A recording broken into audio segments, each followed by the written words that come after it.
Well, today we are going to add a water leak detector. This one is a Zooz uh, Zen water leak detector, and I bought it from the Smartest Home. The reason my phone is here is I wanted to give you an idea of the size, and you could see it's really small. There's no unboxing because that is the unboxing, is it's right there. Uh, this was a tool I used to unscrew that and open up the battery compartment. Battery comes with it, and a foam case that was inside the box. That's it. So I'm going to just show you here quickly. There are 4 prongs on the back, which are the sensors, and we'll test it and see how those work. Right now, we're just going to set it up, and fortunately, my gateway is right here next to it. So I am going to set this up on my gateway, and I'll let you follow along with me on my phone as we include this in our Home Assistant. All right, in front of you, you see my Home Assistant app.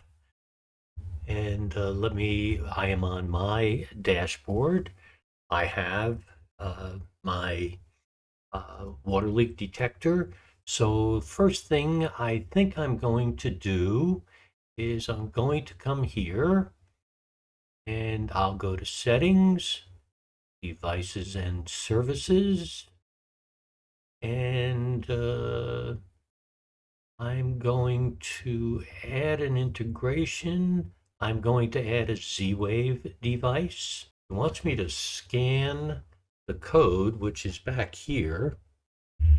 So I scanned the code, and I'm using I have an 800 long range USB hub.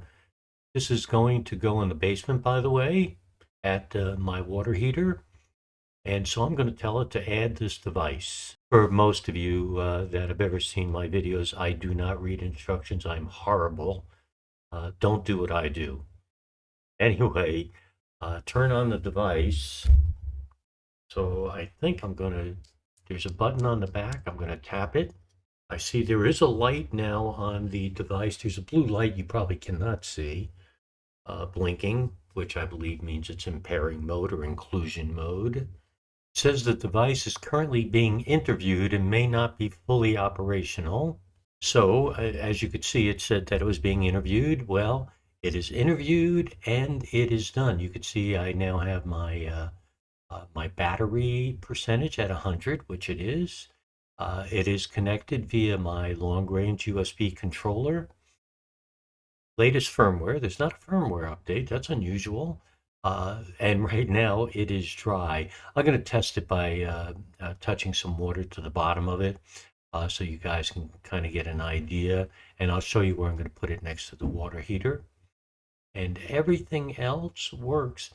I think you could see that took almost 0 time to set up. It is now in Home Assistant. I'm going to add it to my dashboard. So I clicked Add to Dashboard, and it'll be on my my dashboard. Add. So here is my dashboard, and it would have put it at the very bottom. So let's take a look, and here it is. And as you can see, it is now on my dashboard. I'm actually going to move it. I have a let me show you my real dashboard, not on the companion app. Just a moment. Let's go ahead and get this working for you. Okay, here we are now. We are on my dashboard for Home Assistant. And what I'm actually going to do is I'm going to go here to basement where I have a lamp, motion sensor battery. And I'm going to over here add my water leak detector. So I'm going to go up here in the upper right and I'm going to edit. And let's come on back down here to basement and edit. And I'm going to add an entity here. So I just click add entity and let me type. And it shows a water leak detector. So here we go. I'm going to add this sensor. I'm going to save it, and I'm going to be done.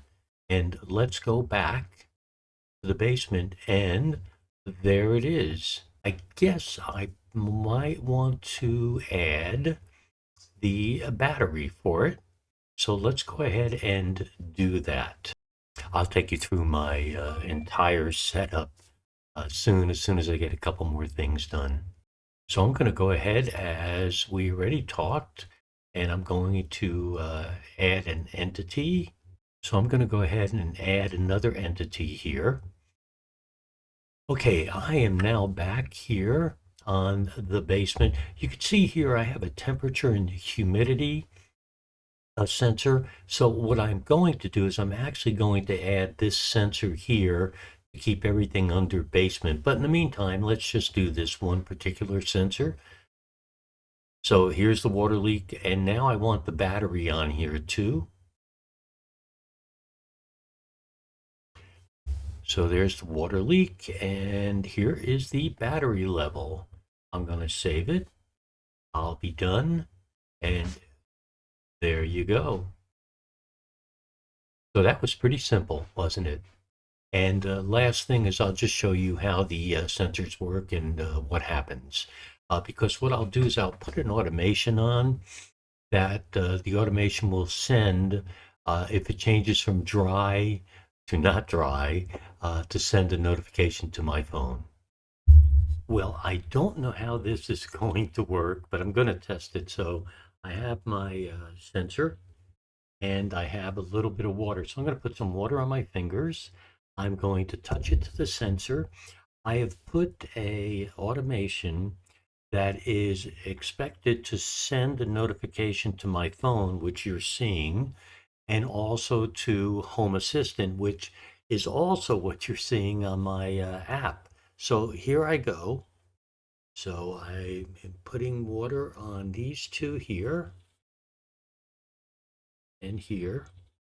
I don't see any, well, what is this notification here? Well, there it is.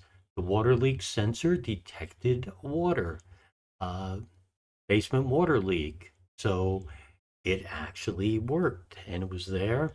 I did not see it on my phone, however, so let me check that. So here's my phone, and right here, there was a water leak detected by Zooz.